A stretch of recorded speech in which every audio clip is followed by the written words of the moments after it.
The union that represents Iowa's correctional officers says their working conditions are increasingly unsafe. That's because an inmate attacked two prison officers with a metal table leg last week at the Fort Madison State Prison. That union is now calling on state leaders for reform. Iowa Capitol reporter Connor Hendricks is live in Des Moines. So Connor, what reforms do they say they need? Well, Daniel and Raja, the union leaders say that so far this year there's been more than 150 assaults on these officers. They say that these assaults highlight a concern they have over a lack of staffing and a lack of resources. At a press conference today, AFSCME Council 61 President Todd Copley called on state leaders to pass three key demands.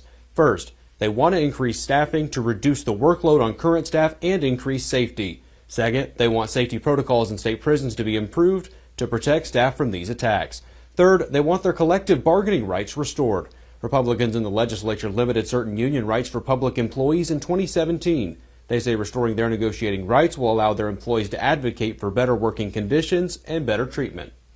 Governor Reynolds, this is a direct message to you. You have the power to fix this and the responsibility to act. The safety of Iowa's correctional officers and all public employees rests in your hands. A spokesperson for Governor Reynolds says she's worked to increase safety at Iowa's prisons since 2021. Since then, the state has implemented new safety reforms, added 85 positions, and increased security training. She also says that starting wages for correctional officers increased in July. The Iowa Department of Corrections, is also pushing back on some of these claims by the union. They say that of the assaults this year, they're only considering 5 of those assaults to be serious. And they also say that serious assaults have been trending downwards for the past 10 years. Live at the Iowa Capitol Bureau, Connor Hendricks, WGEM News.